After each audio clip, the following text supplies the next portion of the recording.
It was supposed to be Angela Rayner's, a chance to show strength, confidence with the public on national television. But what happened next became one of the most talked about moments in British politics. In a matter of minutes, the atmosphere in the studio turned from respectful to and by the end, the audience, the very people she was trying to win over, had turned against her in a way that left even the host speechless. What started as an interview quickly descended into an explosive no one saw coming. The tension was visible right from the start. Rayner, poised and fiery, began by defending Labour's latest promises: better pay for workers, support for struggle, and rebuilding a fairer Britain. Her tone was confident, rehearsed.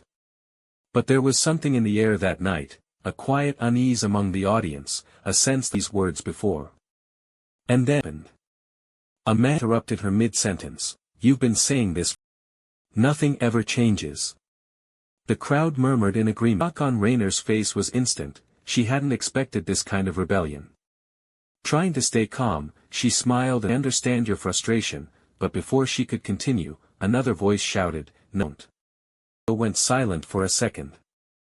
Rayner looked, clearly rattled. This wasn't a Tory press hostile interviewer, this, ordinary people, openly challenging her. And as the cameras rolled, you could almost feel the tension rising by the second. The host gained control, urging everyone to let her speak. But Rayner's response only seemed to make things worse. Every polished line about working-class roots or fighting for fairness was met roles. One woman called out, "You don't for us anymore, you fight for votes." Rayner's composure cracked. She leaned forward, voicely, trying to defend herself, but it only deepened, and then came the breaking point. Middle-aged man, visibly angry, "You talk about working people, but you sit up there with all the rest, making promises you'll never keep. When was the last time you lived like one of us?" Audience erupted in applause. Rayner froze wide, as the cheers filled the room.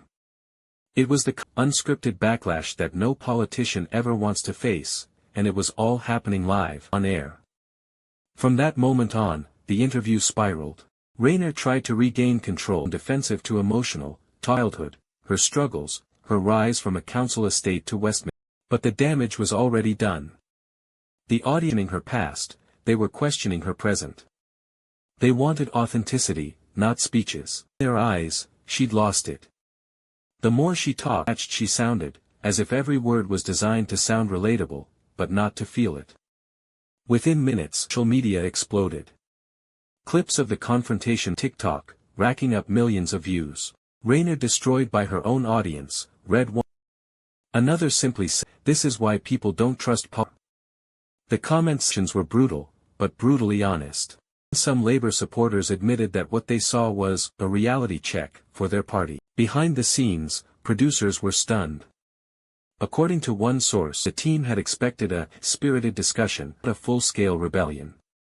But the tension had been simmering for months, and Rayner's performance, passionate yet predictable, became the perfect target. She walked into a storm, one inside and never saw it coming. Political analysts dissected every frame of the footage. Some said it was unfair, that Rayner was ambushed by the crowd. Others argued it was a necessary wake-up call, proof that the political grown out of touch. But one thing everyone agreed on, this wasn't just a bad interview. It was a symbol of something bigger, the widening gulf between Britain's politics they claimed to represent. As continued, Rayner's team scrambled to control the narrative. They framed the backlash as a passionate, insisting it showed democracy in action. Bin could erase the image of a frustrated